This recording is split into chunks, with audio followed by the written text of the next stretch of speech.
Welcome. A couple people are still trickling in. Welcome. Thanks for joining us tonight. So glad you all are here.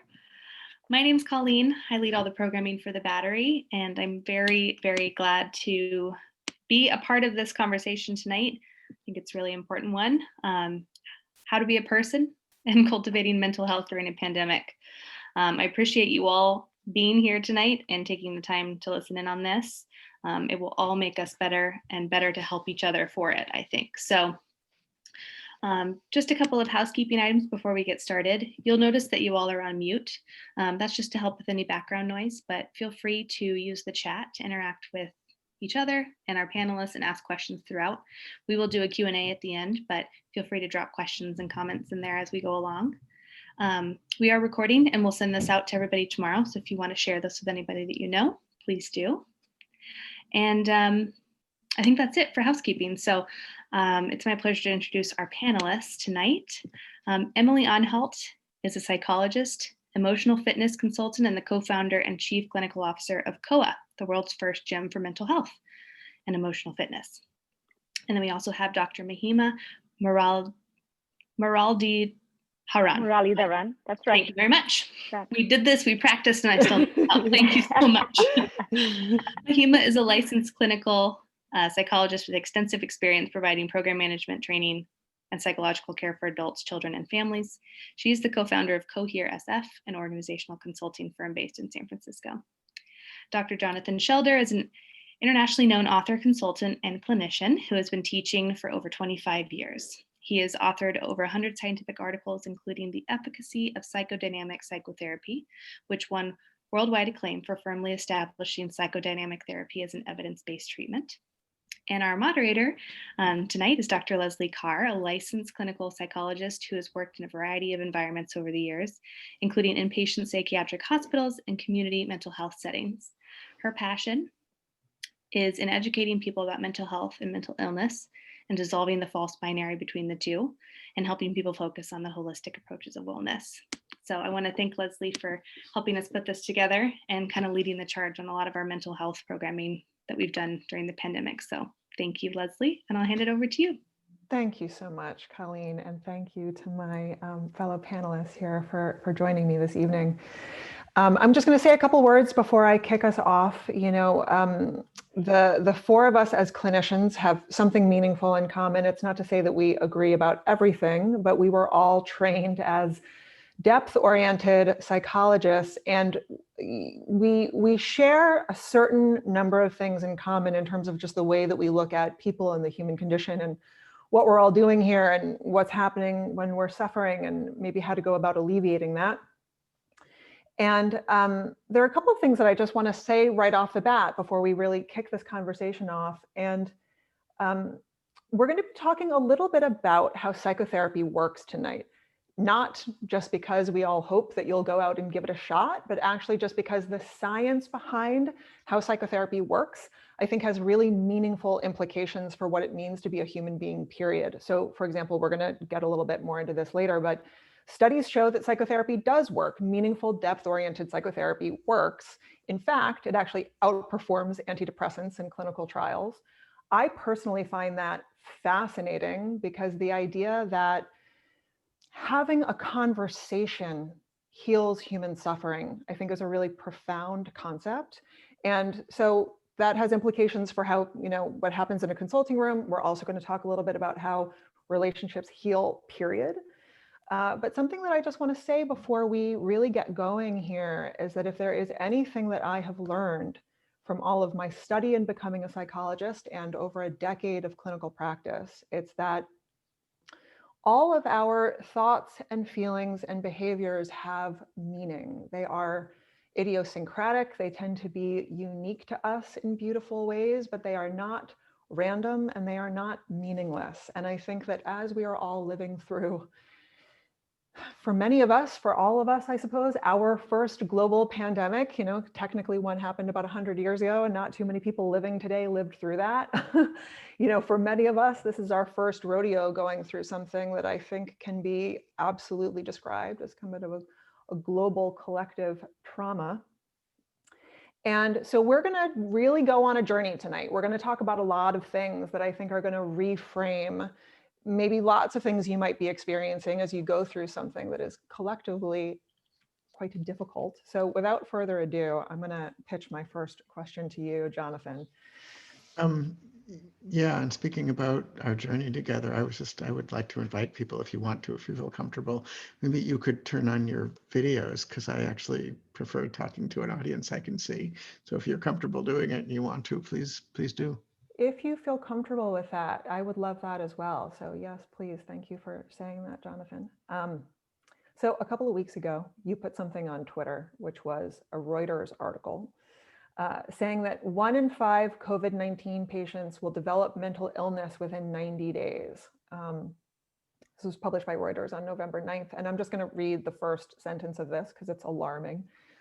Many COVID-19 survivors are likely to be at greater risk of developing mental illness, psychiatrists said on Monday, after a large study found 20% of those infected with the coronavirus are diagnosed with a psychiatric disorder within 90 days.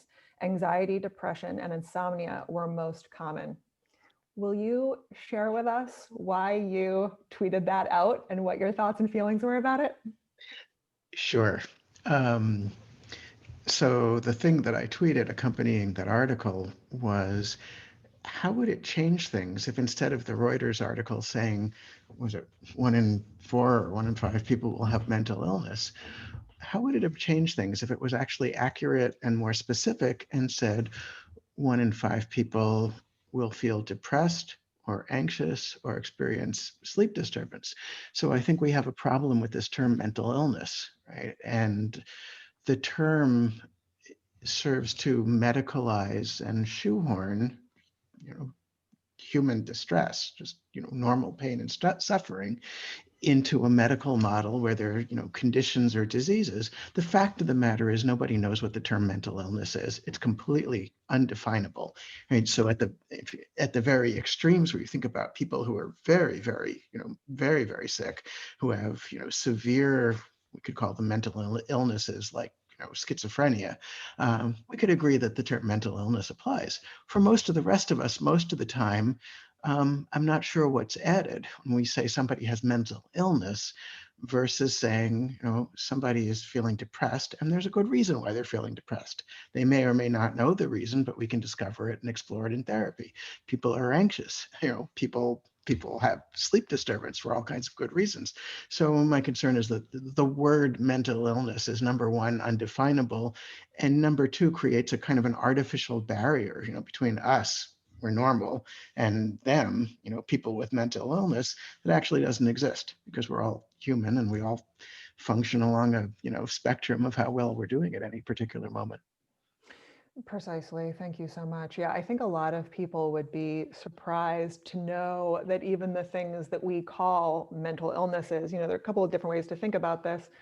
One of the ways that some people think about it is that it's technically a mental illness to be depressed or anxious because it's in the book, it's in the DSM, the Diagnostic and Statistical Manual of Mental Disorders. I actually grabbed 2 editions of this. I just wanted to show people these gigantic compendiums that we have, these compendiums of human suffering, right? We've had, 5 editions of this thing that's come out since 1952. And a lot of people would be surprised to know that unlike things like diabetes, they're just voted on in closed door sessions. People get together, it was a mental illness to be gay until 1973. So I just kind of wanted to kick us off there, that some of the ways we even think about this in our culture, it's so distorted and backward. And, maybe we can shift gears a little bit too, because I think one of the things that is equally ill-defined is even just like notions of mental health. And I know, Emily, this is something that you and I have talked about a lot over the years. Since you think a lot about the notion of emotional fitness, will you weigh in a little bit on how do you think about what mental health is? Yeah, so I sort of, just for ease of comparison, I like to talk about it in relation to physical health, in the sense that I think if you talk to a lot of people, they might say that if they're not actively physically ill in any given moment, that means that they're healthy. But when you talk to someone who's really devoted to proactive physical health, someone who exercises a lot, someone who eats well, and someone who gets enough sleep, they'll tell you just because you're not sick doesn't actually mean that you're healthy. And I think the same is true with our mental health. There is this really false dichotomy, like Jonathan talked about, where you're either mentally ill or you're mentally healthy. And I like to think about it in a different way around this dynamic of mental and emotional fitness. This idea that you might not be suffering from daily panic attacks, but that doesn't necessarily mean that you have good emotional health, and that we have to work on our emotional health the way we would work on our physical health in an ongoing and proactive way. There's always more work to do, and there are real benefits to it that, there's this huge revolution in the world of physical health where we came to realize how much money really is what motivated it, but how much suffering we would prevent later in our life when it came to our physical health if we invested in physical fitness earlier in our life. And what I'm hoping for this next generation of humans on this earth is to realize that the same is true with our emotional health. If you invest in actually doing work on your mental and emotional health now, before things are falling apart, you will actually prevent a lot of the things that send people to tougher places later. So I just hope to inspire people to feel like nothing has to be wrong with you to do this kind of work, or to necessitate support, or to feel like you don't have to go through all of it alone figuring it out. And I think that we often wait until things are really feeling like they're falling apart to invest. And I would love to shift that narrative a bit. Me too, absolutely. And I have a feeling that just with everything that's happening with the pandemic, curiosity around that kind of stuff is perhaps shifting as we speak. But so Mahima, I want to get you in on this conversation. Given that there are any number of people who are listening to this right now, or will listen to it in the future, who are having a hard time as a result of living through the pandemic, if it's not a matter of mental illness, or not a matter of sort of mental health per se, or if we can get that binary out of the conversation, how do we all make sense of what we're struggling through here? Mm-hmm. How do you make Great sense question, of it? Leslie. I've been listening to both Jonathan and Emily, and my mind has been kind of wandering through. There's a distinction between each of us as individuals in this world and trying to navigate everyday life, right, which is full of challenges and stressors, and sometimes, and not always. But I think there's actually a social component to this, and I've been thinking a lot about the COVID. Since COVID kind of hit us, we've collectively hit the reset button. We've been forced to hit the reset button. And for me, what's really coming up around this is that I'm struck by how we've been socialized over time successfully to really buy into the idea of meritocracy, even in our mental health, right? That there's this idea that you as an individual is supposed to go through life with that, face all the challenges, pull yourself up by the bootstraps. And if you can't do that, you have failed in some inherent way. This is not thoughts that we are consciously maybe carrying around, but it's deep down embedded in the way that we're socialized, how culture kind of and society really reinforces that. And so I think, right, I feel like we are in a particular time in history where we have an opportunity to really think about community and what community means and how community can actually help us heal together. So even though anxiety and depression are showing up in an individual as an individual symptom or a problem, I think it actually represents something about us collectively as humanity, and how are we going to help each other in this process. I think that, to me, that there's a solution that psychotherapy definitely offers, but I also think it has to scale to a community-wide solution. That's sort of where my head is in this conversation today. Mahima, that makes me think of something I saw recently that I love, which is if you had a flower, if you had like a plant and it wasn't thriving, it wasn't doing well, you wouldn't probably try to change the flower. You would change the environment that it was growing in. You would change the soil, you would water it differently, you'd put it in a different part of your house. And I think the same is really true of us. We're so focused on changing ourselves instead of trying to understand what is being played out through us as individuals that is actually a symptom of the environment that we're in. Right. And I think, Emily, just the conversation today, I've been thinking about how do we really democratize what we do in psychotherapy in order to be able to give access to folks who may never actually come into a psychotherapy office. If they can, that's fantastic. But if they can't, I still think as mental health professionals, we have a lot of knowledge that we can share that can be quite helpful even in the settings that folks are in and may not, and especially if they don't have resources to really seek out help. How do we still help those folks? And I think that's through knowledge. And I'm excited that we're having this conversation for that reason. 100%, I'm completely with you. And I just want to make it really clear that in my mind, that's what we're here for. It's like, sure, on some level, we're all advocates of therapy and would love for everybody to go to therapy. But I'm a really big believer in the idea that people experience healing outside of that context as well. And so one of the things I'm curious about is, and this question can be for any of you and all of you, is, and I'm actually going to say something really quickly just to make sure something is translated. It's something that I find myself saying again and again whenever I'm doing any degree of public speaking and talking about issues related to mental health and that kind of stuff, is that human beings are profoundly wired for human and social relationships, like far more really than any other species. So I think it's important for people to have that context when they think about what you're saying, Mahima. But I can't help but think about how relationships are struggling right now just because of the very nature of the pandemic itself. And I wonder how any of you or all of you kind of make sense of these things and reconcile these things. How do we help people to come together to support one another when in so many ways the very thing that is fractured is our ability to be together? Yeah. I can start us off. I actually shared this, Leslie, with you a few weeks ago about walking down the sidewalk. And I am a person who smiles at everyone I see on the street. It's just habit. I can't stop myself. When I'm in New York, my cousins tell me, don't make eye contact with anyone on the subway. Don't smile at anyone. I still can't not do that. So I passed by this woman. We made eye contact and I could tell, it was sort of like this, and we're both wearing a mask, right? So I can't actually tell if she's smiling or not. We crossed each other, and then 2 seconds later, she actually turned back around, came back and told me, I just want you to know that I smiled at you.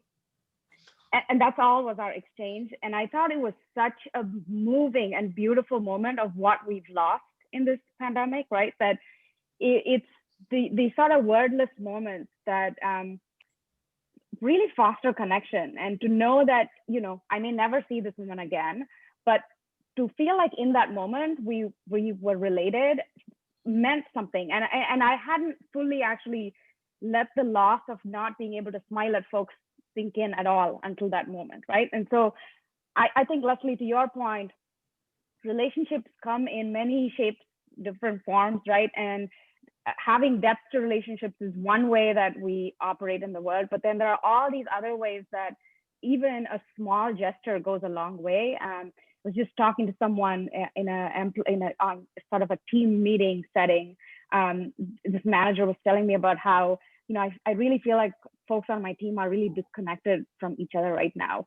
And you can think about, if you think about it, right, there's no happy hour anymore. You're not hanging out in the hallway. You're not drinking coffee together. But the disconnect, you can't bring those things back right now. But it's as simple as maybe even starting your team meeting with asking your team, hey, how is it? Let's not get into business. Let's take a minute to think about how everyone's doing. I want to hear really how you're doing. That totally changes the tone of a meeting, but also actually makes you feel related right away. Just two small examples that struck out, but I am very curious to hear what Emily and Jonathan think about this. Well, one of the things I've been thinking about along those lines, Mahima, is this idea that we connect with each other, I'd say primarily through our senses. That's, the way that we reach out and touch another person, touch being one of them, but through the way that we experience the world. And what's been really profound to me about this pandemic is that touch is a sense that has been taken away from us largely. We're no longer actually able to reach out and touch. So before I continue, I actually want to engage all of the audience that's here. And so I'd love it if you'd go to the chat really quick and type in, other than touch, which of the 5 senses feels most resonant to you? Are you a person who's really smell driven? You really like music, so you're more a hearing person? Do you rely on the food that you eat? Like, when do you feel the most connected to yourself and others? Other than touch, which of the senses would you say are most important to you? So I've got someone who says, oh, and sight, obviously visual. I have someone with music. Interesting. Lots of music and sound. I'm such a smell person. So Really? one of the I things love I've been that. thinking about is, what does it look like to try to supplement our loss of touch with an increase in focus on other senses? So, for example, I really miss my sister. And my sister and I are both touchy people. You know, we'll hug each other when we see each other, we'll sit next to each other on the couch. And we miss that. And we don't feel safe doing that anymore. She has a young child. So instead, we cook the same food that our mom made us growing up at the same time. And so we're smelling the same food. It brings up the same memories and it helps us feel really connected to each other. And so that's the sense that we've kind of ramped up in response to not being able to reach out and touch each other.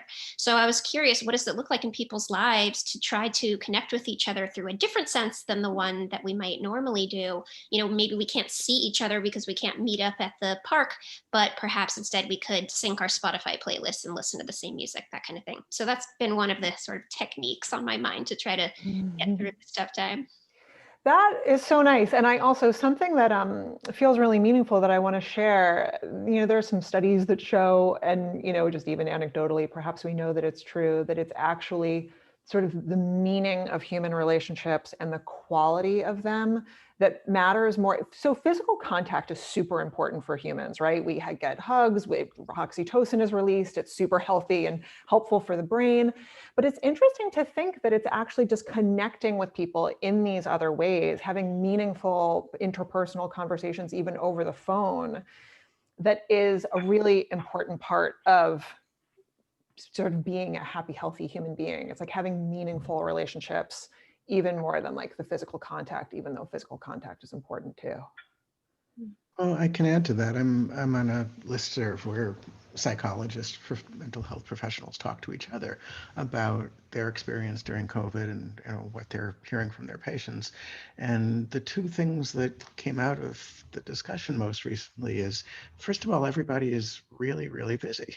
So, unfortunately, if you wanted to see a mental health professional right now for whatever reason, and you want to see somebody who's established and known for what they do, it's pretty hard to get to see one.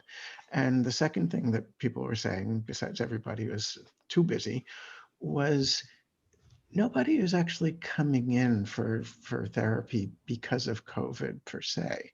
People are coming in for their pre-existing challenges or difficulties in life. And what has happened is, the added stress and strain of COVID has amplified things. So, if you're someone who feels lonely or alienated in the world in some way or disconnected, now you feel more disconnected. If you're having difficulties with, family members or partner, now you can't get away from them, right? Now the difficulties are amplified. If you're somebody who worries about your future or is struggling with uncertainty, well, now there's more uncertainty. So none of us are actually treating anything about COVID per se. It's this that people's existing struggles have now, have sort of now come into sharper focus and higher relief. So in a way, COVID has maybe given a lot of people a nudge in the direction of psychotherapy who could have benefited from it all along, but now it's front and center on their radar screen.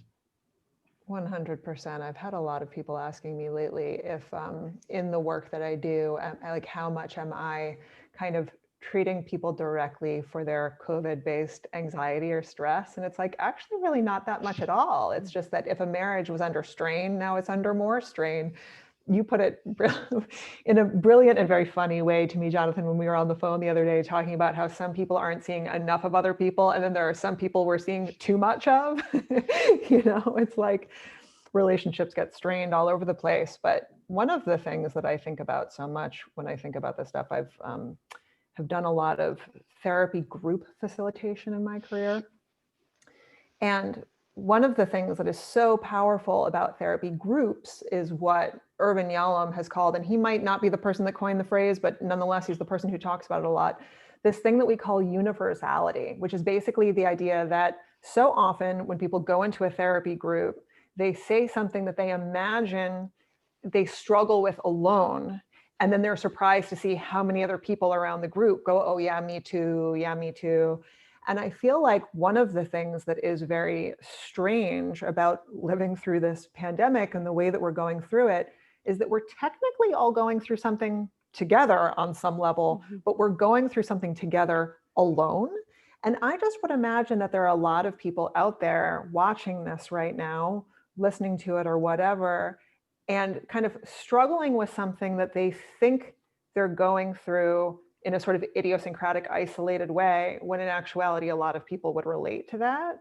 And I wonder if anyone has any thoughts they want to share about that, just this like kind of notion of going through something alone together in this very weird fashion. I'm forming this thought as I speak, so apologize if it doesn't end up super coherent, but it just occurred to me, this idea that emotional pain is almost like a virus that thrives on isolation. Yeah. Such that a lot of our mental health struggles either convince us we're alone or push us to be alone. Yes. They're really good. Depression is really good at making us feel like we're the only one who's ever felt like this, or that people don't want us around, and that we're just going to hurt people by reaching out to them.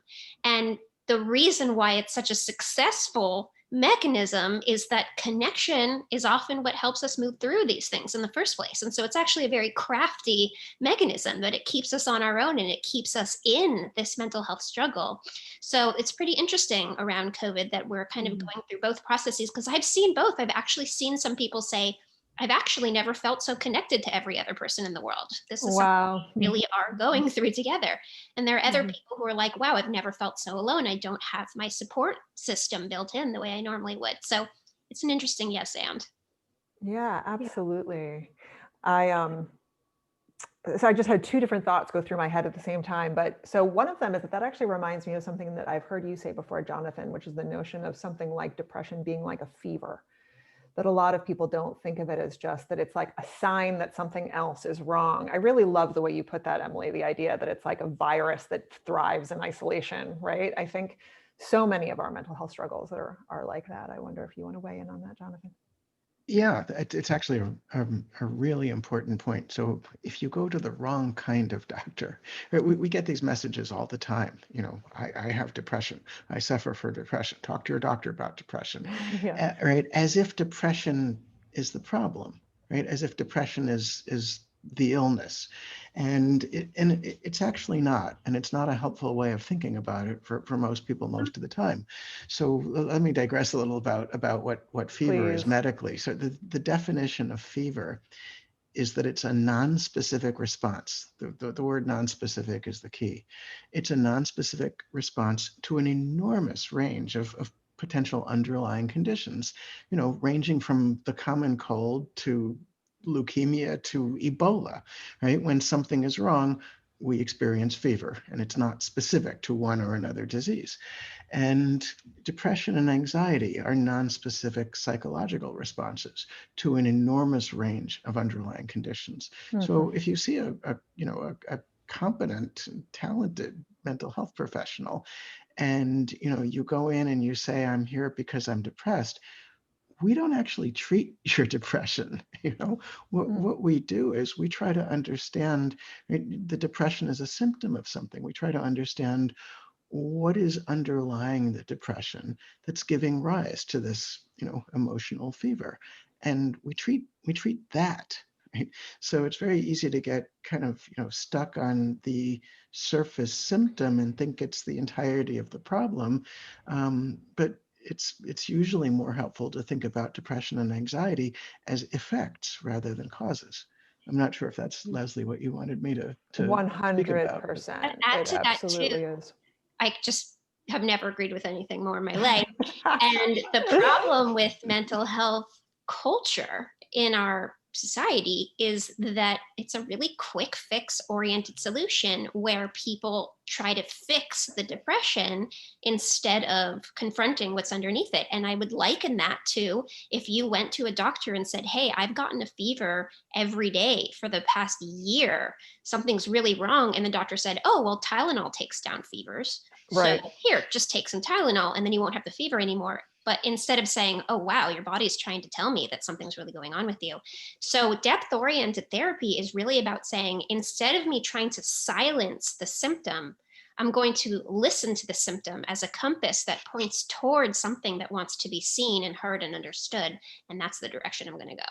For sure. 100%. And I just want to say a couple things / ask a couple questions that I think are going to get some amens from the choir here, because I know that we're all on the same page about this. But and I know that Jonathan, you're the holder of a lot of this information, but something that I think it's safe to say all 4 of us have a bone to pick about is the idea that, what is it, something like 70% or 90% of people, when they are struggling with something in their mental health, their emotional lives, go to their GP as the first point of contact, tell their GP they're feeling often depressed, sometimes anxious, and then some crazy percentage of the time walk out of the office with a prescription for an antidepressant with almost no all of the time. referral for follow-up care, right? Like, did I get that right, Jonathan?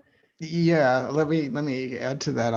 I'll give everyone a little history, and it may actually be new for the other psychologists on the panel. This idea, you're depressed, see your doctor. This wasn't always part of our culture and part of our dialogue. We have all, we have all fallen under the sway of pharmaceutical marketing, and so what actually happened was, prior to it was 1987 or 1988, if people had emotional or mental or emotional suffering, they would go to a psychologist or a psychiatrist or some kind of other psychotherapist. And the first of the newer antidepressant medications, Prozac, came out around then. I think it was either 88 or 89. It was marketed by the pharmaceutical company Eli Lilly. And what Eli Lilly recognized was that there were far, far more physicians who were, general practitioners or primary care providers than there were mental health specialists. And it was actually part of their marketing campaign. It was a very intentional business decision that they wanted to, they wanted to shift how people thought about mental and emotional struggles. They wanted people to start thinking about them as medical diseases, and they wanted them to go to primary care physicians, knowing full well that if you went to your primary care physician, the overwhelming percent of the time, you were going to get a prescription and nothing else. And the prescription was going to be for Prozac, for Eli Lilly's drug, which then began started a sort of, what do we call it? I don't know, started an arms race in the pharmaceutical industry of every other company trying to get their drug into doctors' offices. So this idea, talk to your doctor, was really a business strategy and a marketing plan on the part of a particular pharmaceutical company. Generally, your doctor is actually not a very good place to start if you need mental health care, right? So for a lot of reasons, for one is the average medical doctor's appointment in the US is about 15 minutes or less. And people usually go in with physical and medical complaints also. So actually the doctor doesn't have the time and attention to develop an understanding of what's behind what you're struggling with. Second, the doctor doesn't have the training, right? And third, the doctor is conditioned to write a prescription. That's what doctors do. You go in, they examine you, they order lab tests, or they write prescriptions. I mean, that accounts for most of what happens in doctor's office. So now, the industry is, kind of convinced the world that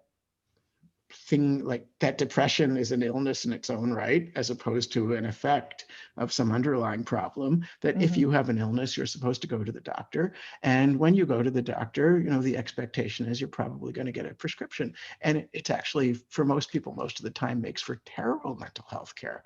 Yeah. And something else, am I cutting you off? I didn't mean to. No, I was because now that that alone, everybody here is actually in a position to be a far more informed consumer than if you went along with the cultural narrative, which is this is a disease and there's a medication for it. Precisely. And something that I'll say, just to act as a little bit of a translator, because I have I think you'll agree with what I'm about to say, Jonathan. The point is not to be anti-medication. The point is just to say that the picture is broader and more complicated than that, and broader and more complicated than the average US citizen ever hears or understands, right? We are one of the only countries in the world that has direct to consumer advertising. So the idea that depression hurts and Prozac can help is something, pharmaceutical companies have the ability to directly, target audiences with advertisements like that. And everything else that we've been talking about today so often gets left out of the conversation. So I just want to make sure that we're kind of bridging that gap. There may be people that are listening to this right now that are taking antidepressants. And if that's the case, lots of tools in the toolbox for lots of things. Something that I'll just share, I was giving a different lecture at a different time. And a friend of mine who's a psychiatrist approached me afterwards. Now, granted, a psychiatrist and not a GP, but she said, one of the things she said to me, she was like, look, any psychiatrist that's worth their salt does not think that depression is caused by a chemical imbalance. They just see it as like yet another tool in a toolbox to treat mental suffering. And as I'm saying this, Jonathan, I want to know what your opinion is to what I'm saying, but she was basically saying it's not that depression is caused by a chemical imbalance. It's just that antidepressants are one of many tools that can be used to treat it. Well, yeah, there's on that. Yeah, there's two issues. First of all, there was never a chemical imbalance. That was a marketing campaign. That was not science. There's no such thing as a chemical imbalance. And that's why psychiatrists who are informed and worth their salt, will tell you flat out, we're not correcting any chemical imbalance. Right? So that's the first issue, right? That is a myth created by marketers. The second issue is it defines depression as the disease, the cause, right? And what a good provider, whether they're a psychologist or a psychiatrist or another kind of psychotherapist, again, maybe I'm being a little redundant, but we're in the business of figuring out what the cause is, not trying to treat the effect in isolation. And that chemical imbalance thing, not only is it a marketing narrative, it's also a marketing narrative that that kind of shifts us into believing that depression itself is the disease. And I think both of those are unhelpful ways of looking at it. Yeah. I think it's also important to recognize why. Oh, Mahima, go ahead. I'll go next. I was just going to offer a couple other things for us to consider, which is how do we really increase someone's capacity, awareness to even to advocate for themselves, right? So we're assuming that we're talking about people who can go into a GP's office and recognize that they are depressed and be able to share that. And what I find a lot is that a lot of times people don't have the words at all for how they're feeling. And to some extent, that has to do with how we haven't been able to normalize conversations, even in our immediate families, for example. What are we doing to really give people the words to even describe how they're feeling and make it okay to describe a feeling of depression? And so I think there's work to be done even before you get into a GP's office. And that's really what psychotherapy does in a fabulous way, right? Like over a prolonged time frame, we can help someone actually put into a coherent narrative of what their experience is. That's not always obvious at the get-go. And so I just think there's a window of opportunity in whatever sphere we're in to really invite folks to be able to share how they're feeling, ask about it, and normalize it. And we don't have to be a therapist to do that. I think each one of us in our role should feel empowered to do that. 100%. And that leaves me with a follow-up question for you, Mahima. But what did you want to say first, Emily? Actually, it relates really nicely to what Mahima just said, which is I wanted to speak to why that kind of marketing campaign works so well, which is, of course, we all want it to be the case that we could just take a pill and feel differently. Like, of course, how could we blame anyone for saying, great, you can just fix it with a pill, let's do that? Because the reality of it is healing is very painful. It's really hard. And in fact, the reason a lot of people have depression and anxiety in the first place is that they didn't grow up and live in environments like the one Mahima is describing, where it was safe and allowed and encouraged to talk about our tough and complicated feelings. And what not feeling our feelings for years and years and years does is it joins into this horrible, uncomfortable ball within us that manifests like something like depression. And then we're supposed to then lean back into all those feelings and feel through them to feel better. That's a big undertaking. And so it's appealing to think it can be done another way. And I think what we have to help people understand is the work is really very long-term work. It has to be done a little at a time. We have to shore ourselves up to face tough things. And I think that that's why my mission is a lot about this proactive work, that if you wait until you have crippling depression, it's really hard. It's really hard to work through that. But if every day you're helping people around you and yourself create space where you're allowed to be angry and sad and have grief and have joy and make mistakes and all of the things that we're often not given permission to do, then we might not ever get to a place where the fever is so hot and pointing to so many things that we're like, sure, give me the Tylenol. I don't care. Whatever will make this go away. Oh, amen, sister. Completely. I love it.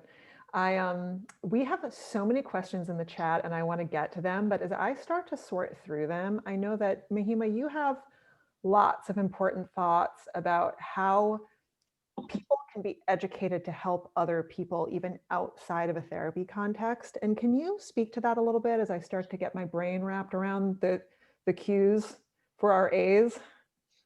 Yeah, absolutely. So I think a lot of my work right now is, within workspaces. And so when I started going in as a consultant, I actually was not leading with my clinical psychology background at all. In fact, a few years ago, that would freak people out just to know that there was a therapist doing this work, right? And there've been a series of cultural, societal events, including the Black Lives Matter movement is a great example of that. And then COVID subsequently, that has loosened up this idea that maybe therapists actually do have something to offer and they know something about emotional health and collectively what we're all feeling. And so I think what I'm really excited about and what I'm realizing more and more is you really do not have to be a therapist to be therapeutic in several moments during your day. And the more you keep that kind of mission in mind as you're leading people, if you're a leader in an organization, my son, who's 7 years old, in his little classroom, they're doing this work already, right? They're teaching kids. I wish I had that education growing up. Unfortunately, I didn't, even in elementary school.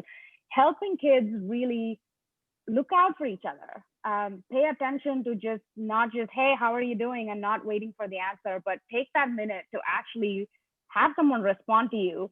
And even if you don't have the right words to, if someone says, I'm feeling really down today and you don't know what to say, I actually think it's therapeutic to have listened to that. And a lot of people who are in pain will say, actually, that helped me, right? I think about our group tonight. What is going to be the most powerful is the fact that we came together, and even if you didn't remember the specifics of what we talked about, I think there's a general feeling that we're all holding something together, right? And those are powerful moments. And I think the more we can take our psychotherapy skills and really take them into settings where we really empower people to understand, create self-awareness, allow people just to be who they are, I think that is powerful work. And so I think my mind is actively moving in ways in which we can really translate clinical work into as many settings as possible, even when those settings don't particularly invite us. The diversity equity space right now is a classic example of that. For years and years and years, we were sitting with just skills training and unconscious bias, and we've realized that those programs haven't really impacted folks, right? Because I think the mental health component has never been included or addressed as part of that movement. And so we're seeing a big change in what's needed. Okay, I'll stop there. I can probably go on for another hour if you let me. No, thank you so much, Mahima. Since I am kind of managing the Q&A right now, and by the way, if you have a question and haven't put it into the chat yet, please do. But since I was kind of trying to sort through this, Jonathan or Emily, do you have anything that you want to say in response to that? Thoughts, questions? Yeah, I just had one thought by way of helping translate things already said. You know, a lot of people have talked about the importance of recognizing feelings, emotions, emotional life, naming them, attending to them. And I think, you know, we psychologists take it for granted because it's our bread and butter, but it's not always obvious to everybody why that matters, you know, why it's important.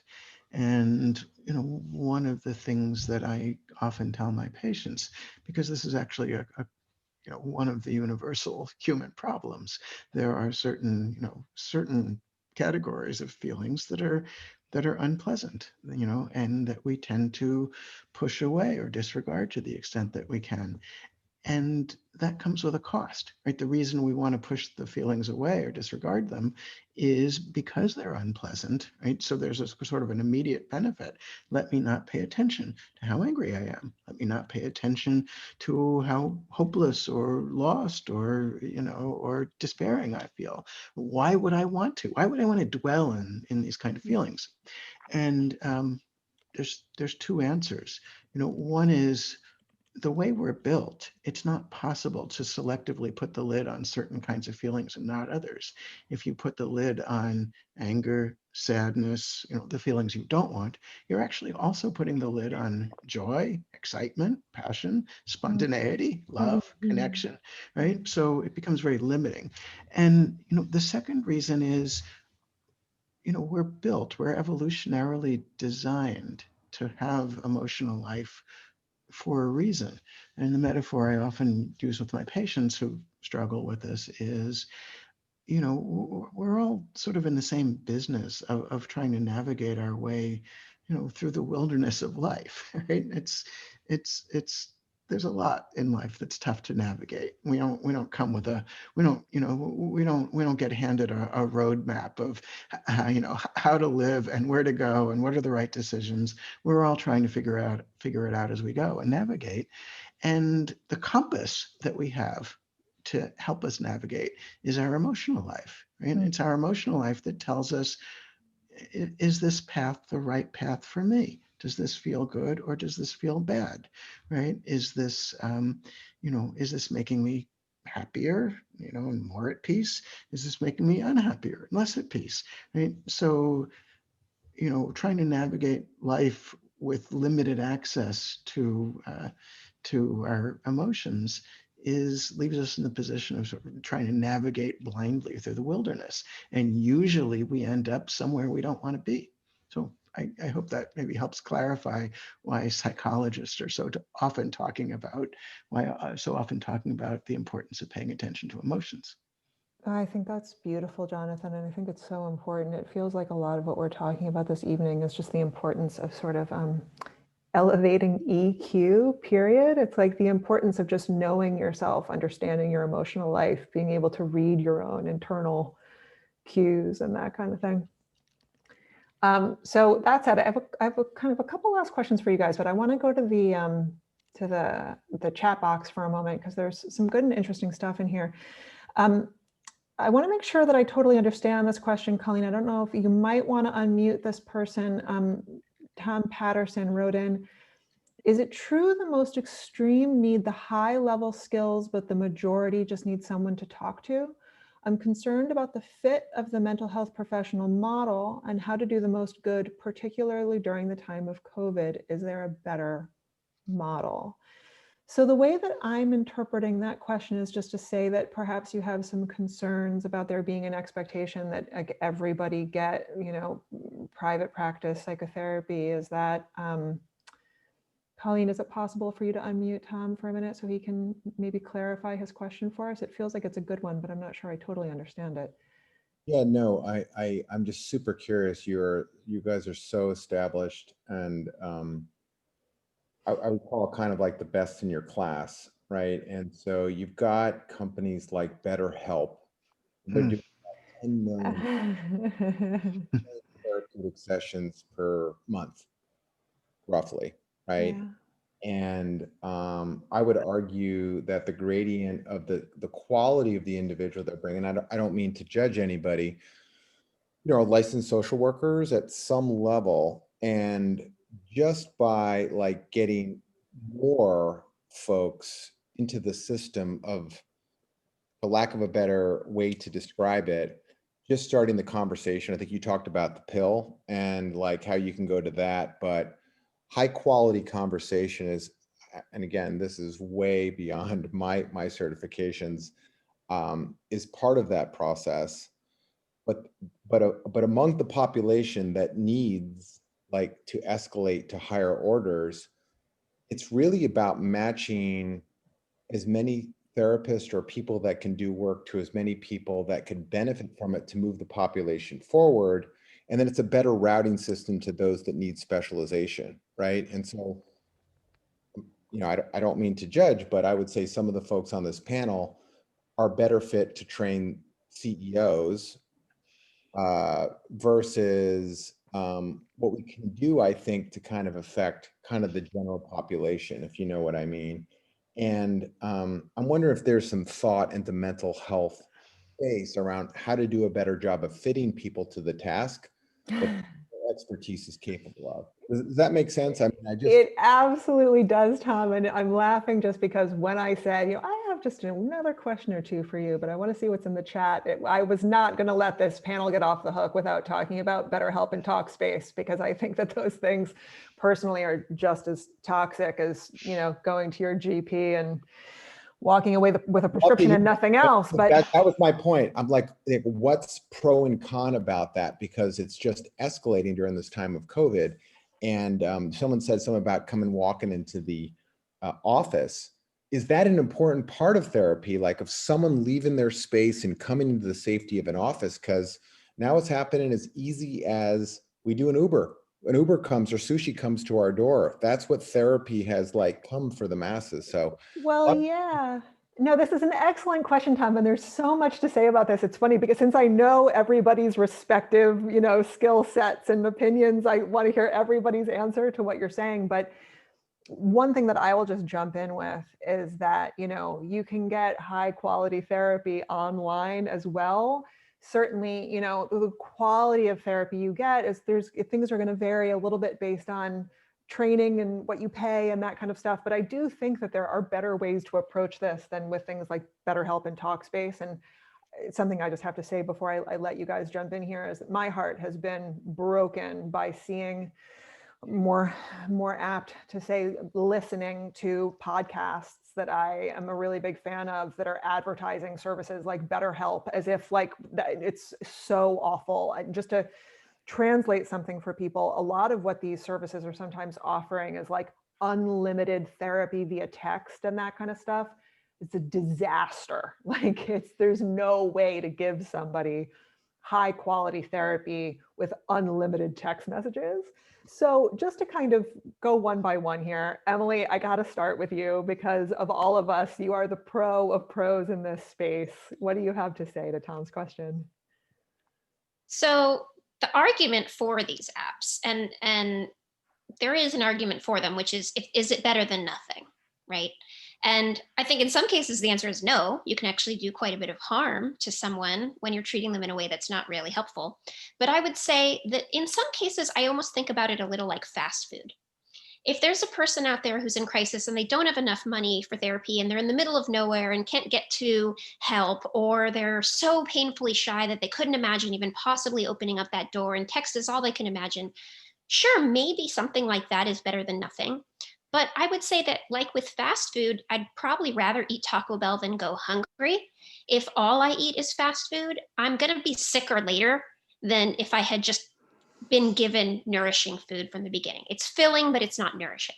And that's my concern with all of these quick fix apps, is that it might stave off the hunger for a moment, but in the long run, it actually can do more harm than good. And that is the concern of the people who, have learned, like the thing about becoming a therapist is part of what you learn is how much complicated matter goes into these struggles, that it's if the problem isn't simple, the solution's probably not going to be simple.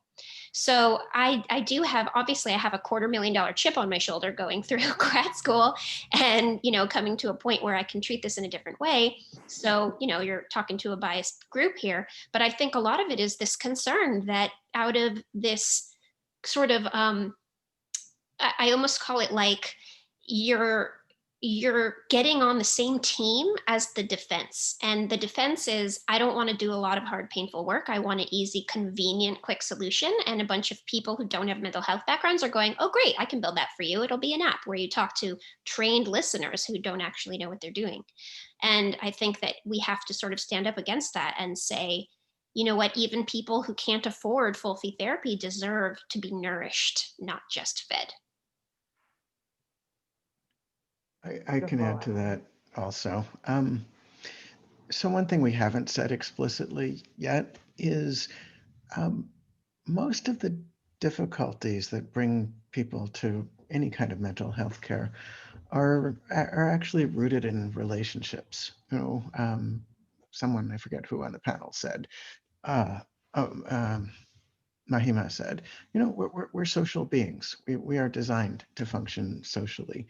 And, if you show me somebody who's having some kind of psychological or emotional challenge, I'll show you somebody who's having difficulty in a relationship. Right? Either our difficulties come about, they're forged in the context of our attachments and our intimate relationships, or they play out in the context of our relationships, or both. Right? So the issue is we all have certain relationship patterns that form early on through our earliest important relationships, beginning with our mother and father, and they become the templates for subsequent relationships. And we repeat these patterns, we play them out for the rest of our lives, for better or worse. And it's not good or bad, sick or healthy, it just is. It's the way we're built as people. And one of the ways meaningful psychotherapy works is therapy is a relationship also. And we bring our relationship patterns into the therapy relationship. There's no choice but to do that. There's no option. There's no other option except to bring our relationship patterns into the therapy relationship. So what therapists do is we count on people to mess up the therapy relationship in the same ways that they mess up their other relationships. But the difference is that in the therapy relationship, it becomes possible to recognize how that happens, understand how and why it happens, and rework it so that the person has other options. So the person can free themselves from the patterns. So that requires certain things of a therapy relationship. It requires that there is a relationship. It requires that it occurs on a regular, consistent schedule. You don't show up for therapy when you're feeling good or feel like talking, or just when you're in pain. You show up regularly every week, or however often twice a week, however often you come, you show up as you are on a regular schedule, and that's a relationship. And when you try to take the relationship out of therapy, right? We're gonna work on your mental health issues, but we're gonna do it by text. Right. And so it's a kind of a facsimile of a relationship, not an actual relationship. And you can attend to it when you feel like it and, push it away and ignore it when you feel like it. You're not messing with something that's incidental to how therapy works. You're messing with something that's at the very core of how therapy works. Right. So I don't believe therapy can take place online.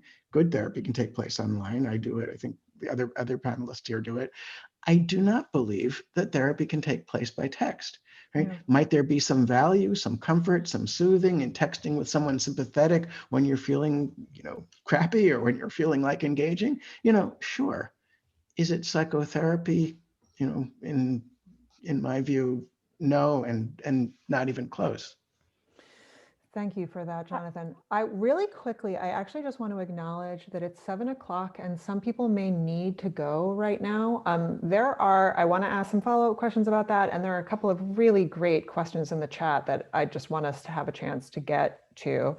So assuming all of my fellow panelists can hang out for just a little longer. Is that you, Colleen, poking through?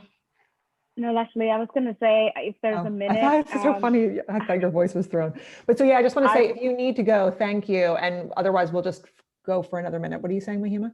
I was going to say I would love to have a minute to just respond to Tom's question. Yes, I have a lot of thoughts. I'm gonna get you in here as soon as I just let people know that it's 7 o'clock. I understand if some people need to leave, but yes, please comment on that. I think I by and large agree with what Jonathan and Emily said. I am not a fan of reductionistic, quick fix things that are not psychotherapy being branded as such. But I also think there's a flip side to this. I do feel like some of these apps, we don't know, I think long term what the effects are going to be. But at the same time, I think they are catering to the immense need that people are feeling, right? Like when you are in a lot of pain and you need a way to release that pain, get something, someone, even a bot to respond to you. There's something really acute about that. And unfortunately, as a mental health profession, we in San Francisco, in the Bay Area, live in a bubble. But this is not the case across the country. The shortage of therapists is a real thing. And we're not really, if you think about it, we're not able to train folks at a rate that we need to meet the need of this generation, future generations. And so I think there's always going to have to be technology-enabled solutions in the mix, but who creates those solutions? How do we really ensure the quality of those solutions? How do we quality control for those solutions? I think that those are real questions that I think as a mental health field, we have to take up and be actively involved in. Yeah, I feel like that's immensely true. But my hope, what keeps me going, is the idea that if we can help enough people that they can learn healthier patterns, that they will then pass those healthier patterns down to their children. And hopefully the next generation won't be in as acute and immense pain because they'll have been raised in environments where it is okay to feel through things and to face things right away. And we'll always need therapists, and just being human is hard. So we'll always need support. But that's my hope, is that I think that, it's not just mental illness that's passed down from generation to generation. Trauma is passed down from generation to generation. And if we can meet the need enough that that generation is able to do something different for the people who come after them, then perhaps we can actually, disrupt the cycle. Right. I mean, you're really talking about a critical mass of folks who can do this, right? And so then we have to find a way to improve access for that to happen. Definitely. 100%. And I actually will just add really quickly too, that I have worked with people, in my private practice where they were doing, depth-oriented therapy with me, and also were struggling so much in general that they sometimes relied on text-based services just to have something that kind of bridged the gap between even having sessions with me. And so I have, it is important to acknowledge that at the level of crisis services, that can be important.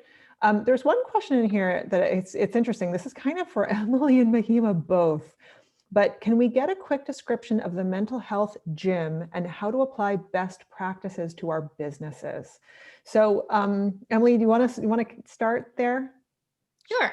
So this concept of the mental health gym, and for anyone who's interested, my company is called COA. And the idea of it was to try to shift the narrative of mental health care from being something very reactive that we only do when we're unwell to being something more proactive that we do to maintain wellness. And it's based on research that I did around what ongoing proactive emotional health looks like. Out of this came these 7 traits of emotional fitness. And a lot of what we're doing at this gym is like, what is an emotional push-up? What does it look like to do a small amount of work on your emotional self every single day so that you build your resilience muscles and are more able to face tough things head on instead of feeling like you have to turn away from them, that kind of thing. And so I'll let Mahima talk about how it applies to business, although we both do that. She definitely is quite the expert there. But I think the idea is just, can we stop feeling like we have to be in crisis for it to be worth paying attention to these things, connecting with each other? COA is really rooted in community. It's sort of like when you go to the gym, you have to lift your own weight. No one can do that for you. But it's a lot easier to do that when there's people all around you who are also lifting weights and who are spotting you and who are farther along than you to show you where you can go, or who are just starting out to show you where you've been. That the community aspect's really important. So at COA, it's all about working on your emotional health with community. But I'll turn to Mahima for how to apply it to business. Sure. So a couple of thoughts on that. I think really I'm seeing a trend right now, which is quite lovely to see, which is that a lot of ERGs are now actually actively also including mental health.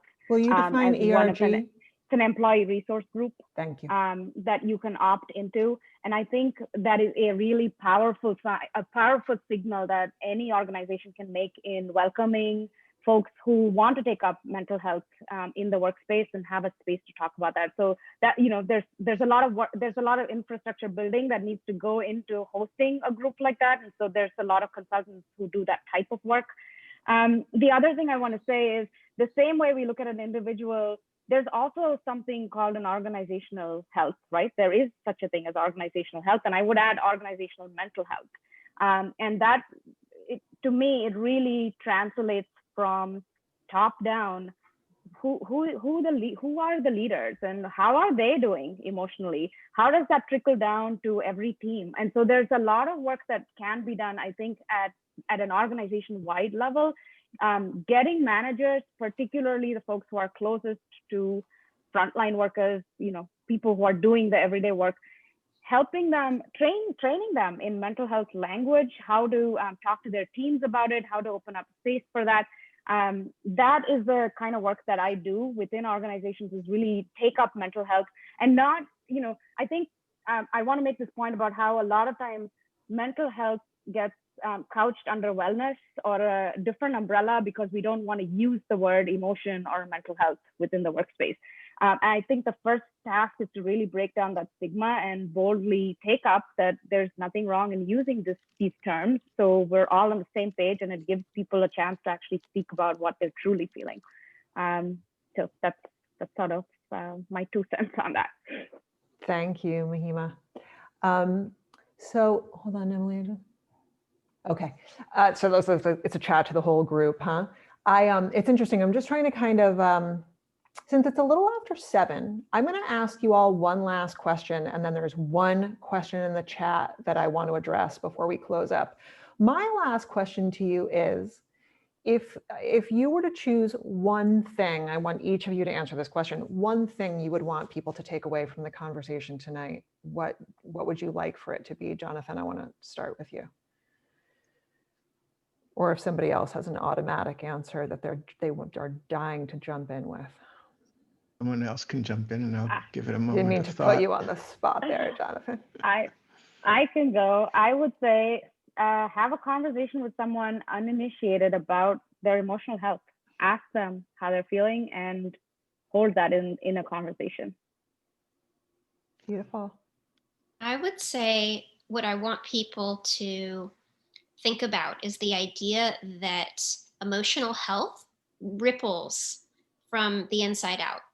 And though I agree that we really have to work on it as a society, I also think that as you do confront these things in yourself, you will just notice that magically emotionally healthy people will appear around you, and that people around you will feel motivated to do work on themselves too. That it's really hard to tell someone else that they should be doing work, but if you are doing the work and you talk about it, the people who aren't safe to talk about the fact that they're in therapy are relying on those of us who do feel safe to talk about the fact that we're in therapy to shout it from the rooftops so that more people see, oh, all kinds of people are in therapy. It's not just people who are, crazy or in crisis or whatever. So I try to talk about my own therapy every instance I can. And if you feel like you're in a position to be vocal about what you're doing, you'll inspire a lot of people and you'll attract a lot of people to do the same.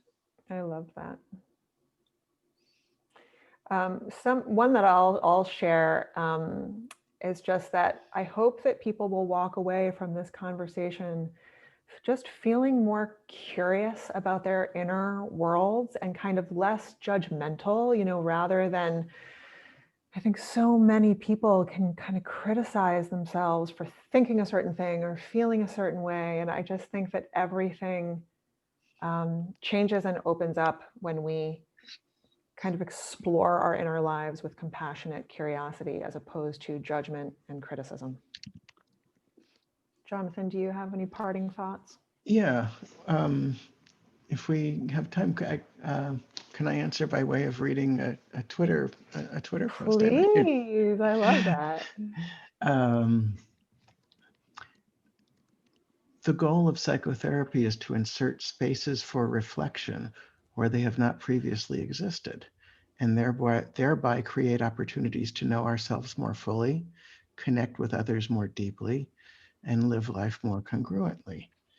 Psychotherapy is about slowing things down so we can begin to see and understand the patterns that otherwise happen quickly and automatically without reflection or awareness. Discussions about optimizing or maximizing efficiency reveal a misunderstanding of psychotherapy at the most fundamental level. We find ourselves in difficulties because we cannot slow down to reflect. The rush to optimize every facet of life is the disease, not the cure. Almost done. In spaces, in the pauses we don't otherwise allow to occur, lie choices we did not previously recognize as choices. In those unrecognized spaces lies freedom. Freedom from repeating the same painful, self-defeating patterns, freedom to do things differently, freedom to become a better and more whole version of ourselves. This does not happen on a predetermined production schedule. And I'll add, it doesn't happen by text. The relevant question is not how efficient, quick, and cheap can we make it? The relevant question is how self-aware do we wish to be? How whole do we wish to become? That was my tweet. Thank you. And feel Jonathan. free to follow me on Twitter if you wish. I was just going to say, is it at Jonathan Shedler? It is at Jonathan Shedler. Jonathan is quite active on Twitter. He's got great Twitter games, so I highly recommend that follow. And I also will just say that I'm at Dr. Leslie Carr if anybody wants to follow me. And Mahima, are you on Twitter? Okay, yeah, no. But you are, Emily. What's your handle? At Dr. Emily Anhalt. I just put it into the chat. Excellent. Thank you so much. I'll put mine and Jonathan's too in a moment. But if you have questions after this evening, please feel free to tweet at us. The three of us are all engaged on Twitter there, and we'll get Mahima in on the action. There's one last question in the chat that I really want us to address. It's going to take us in a slightly different direction, but it's such a sweet and kind of tender and a very timely question. So I think I'm going to make this our prologue. But somebody put into the chat that they're wanting us to address the strain between families and friends who have different levels of health risk or risk tolerance in the pandemic setting.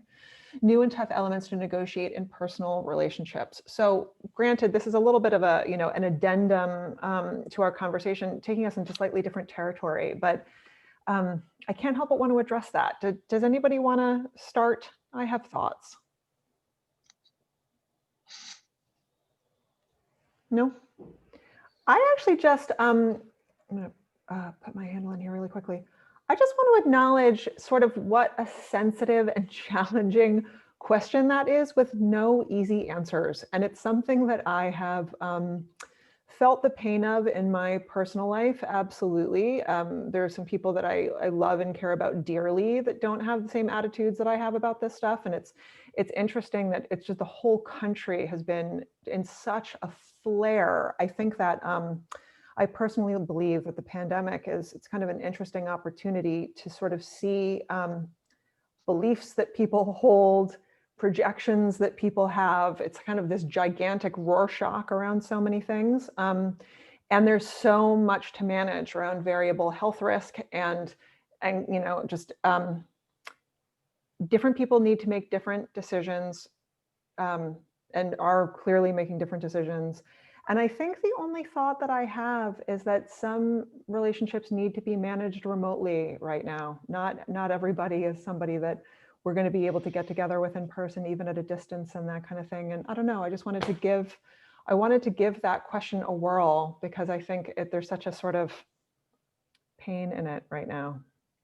I think it's a question that a lot of people can relate to. I guess that's all I have to say. Does anybody want to add to that before we say goodnight? I think my quick soundbite would be empathy and boundaries are not mutually exclusive. Beautiful. Be clear with people in your life and love them at the same time. And I hope we'll all feel empowered to do that. That's pretty love that good concluding answer. advice. Yeah. Well, thank you so much to my fellow panelists for being here with me this evening. And thank you for everybody who tuned in. Thank you to everybody who tuned in. Thank you, Colleen, for hosting us. And I hope that everybody takes really good care of themselves tonight and moving forward. Have a good night. Thanks all. Thanks, everyone. Thanks, everyone.